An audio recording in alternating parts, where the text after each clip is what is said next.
Hello friends, இன்னைக்கு video முருங்கைக்கீரை பொடி, இட்லி பொடி. அதுக்கு வந்து ரெண்டு கப்பு கடலைப்பருப்பு, 2 கப்பு கடலைப்பருப்பு போட்டு நல்லா வறுக்கணும்.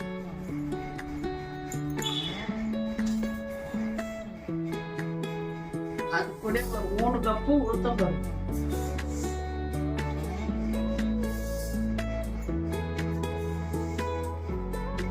3 கப்பு உளுத்தம்பருப்பு, அதையும் கூட போட்டு வறுக்கணும். நல்லா பொன்னிறமா வறுக்கணும். நல்லா தீய விடாத நல்லா பொன்னிறமா வறுக்கணும். வாசனை வர வரைக்கும் வறுக்கணும்.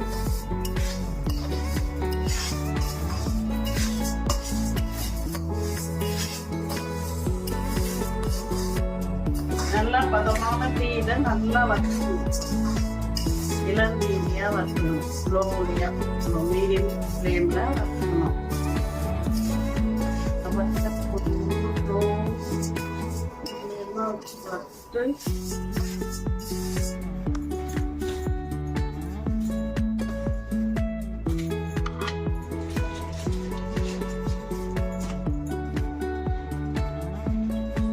அடுத்தது 1 டீஸ்பூன் ஜீரகம் மட்டும் போட்டுக்கணும். ஜீரகம்,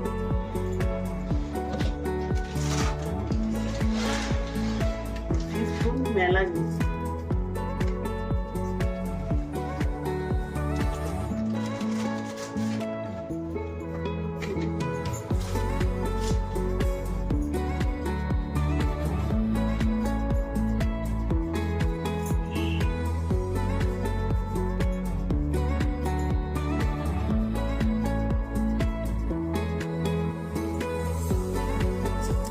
மிளகு சீரகத்தை போட்டு நல்லா வறுக்கணும்.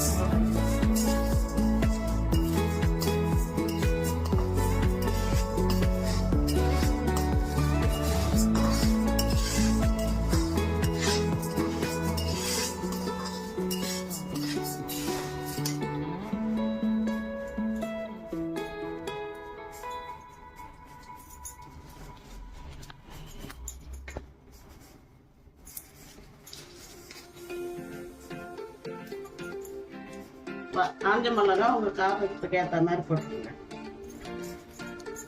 இது ரொம்ப காரமா இருக்குது இந்த மிளகா. நான் ஒரு 5 போட்டுக்கிறேன். நான் 10 மிளகா போட்டுக்கிறேன். இது மிளகா வந்து காரமா இருக்கும். இது காரத்துக்கு தகுந்த மாதிரி போட்டுக்கணும்.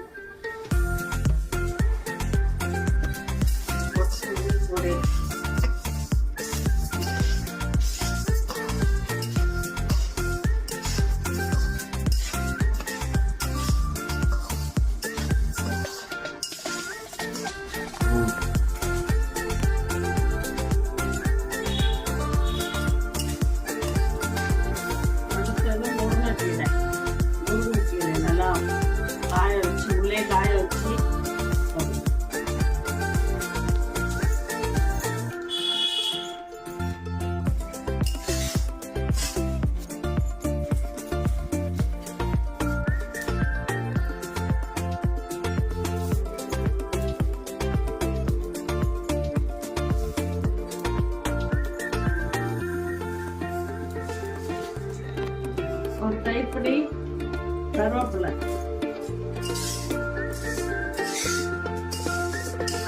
நல்லா பண்ணிக்கணும்.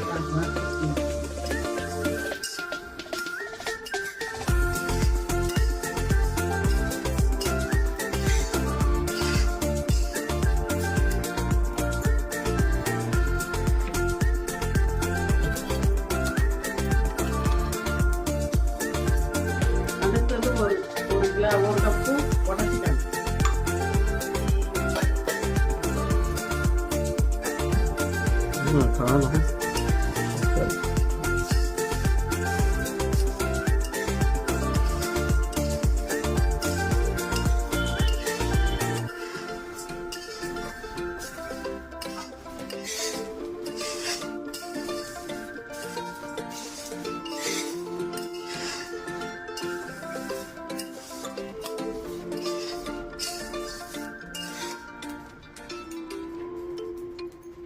இதில் தேவையான உப்பு போட்டுக்கணும்.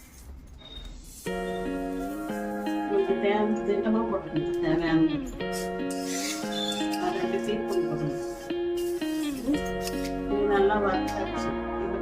ஊற்றி வச்சுட்டு நல்லா பெருங்காயத்தை பொரிச்சுக்கலாம். எண்ணெய்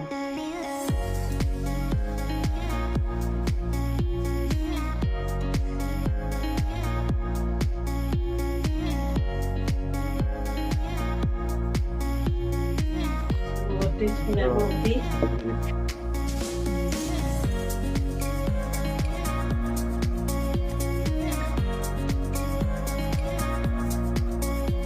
பெருங்காயத்தை அப்படியே போட்டு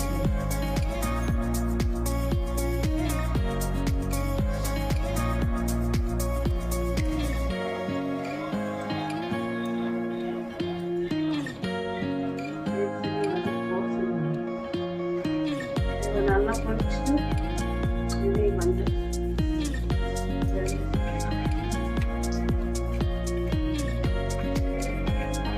கொஞ்சம் பெருங்காயம் நிறைய போட்டால் தான் நல்லா இருக்கும்.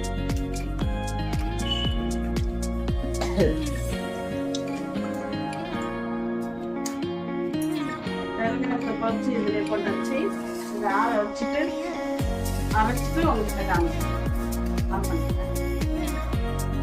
ஹெல்த்தியான முருங்கைப்பொடி ரெடி ஆகிடுச்சு. இட்லி பொடி இட்லியும் போட்டுக்கலாம், சாதத்துக்கும் போட்டுக்கலாம், எதுக்கு வேணாலும் இது போட்டுக்கலாம். இட்லி தோசைக்கு போட்டுக்கலாம். எல்லாமே ஹெல்த்தியானது. கருவேப்பிலை உளுத்தம்பருப்பு எல்லாம் ஹெல்த்தியானது. நீங்கள் செஞ்சு சாப்பிட்டு பார்த்துட்டு சொல்லுங்க. பார்த்துட்டு அப்படியே விட்டுறாதீங்க. கமெண்ட் பண்ணுங்கள், லைக் பண்ணுங்கள், சப்ஸ்கிரைப் பண்ணுங்கள், எல்லாம் பண்ணி விடுங்க கொஞ்சம்.